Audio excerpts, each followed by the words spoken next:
top, and then the 80-20 is going to be towards the back, so that way it will hang completely straight. Now, whenever I'm doing a filler or any type of an edge to edge, I always like to use my screws.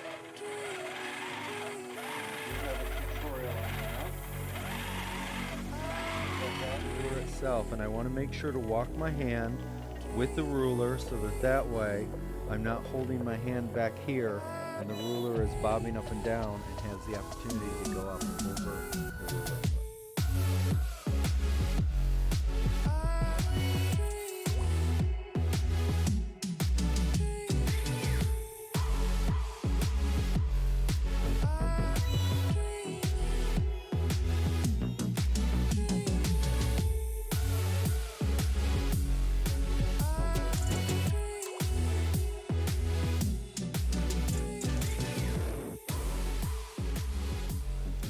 Okay, so now on this block I'm going to go ahead first and I'm going to ditch the 9-patch section.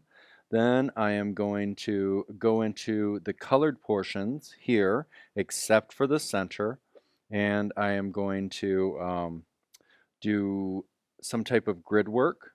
And then what I'm going to do is I'm going to go into this section and I'm going to go in a 1/4 of an inch and do another square inside of a square. And then I am going to do a continuous curve alternative. So let's first get this part done. 1, 2, 3, stop, up. And again, you can choose whatever path you want to choose. 1, 2, 3, come down, go over. 1,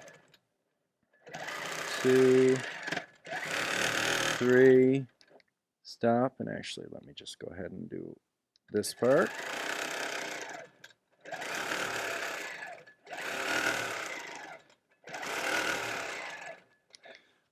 Come up here.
Okay, so now what I'm going to do is I'm going to go ahead and I'm going to work my way around these 4 blocks, and I'm going to do some sort of a grid design.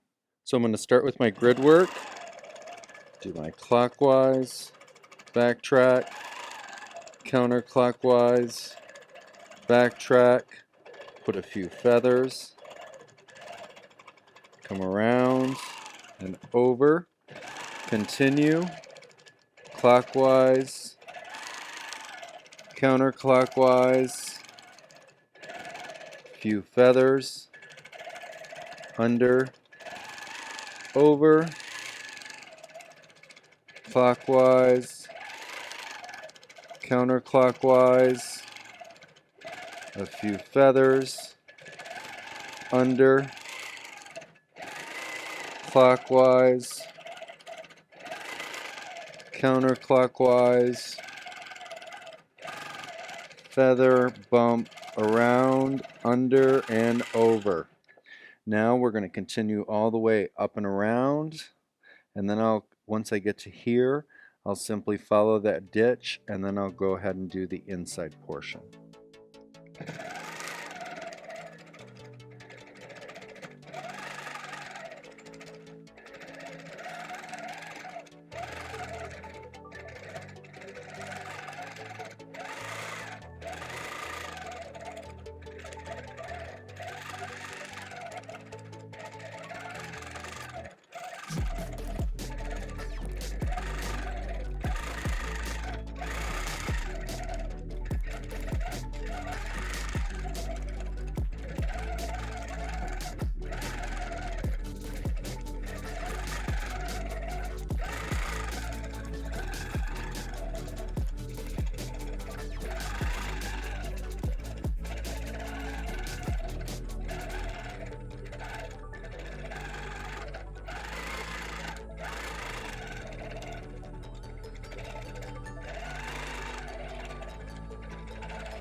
Come around, and now I have all 4 of those blocks done. And now we're going to move into the middle.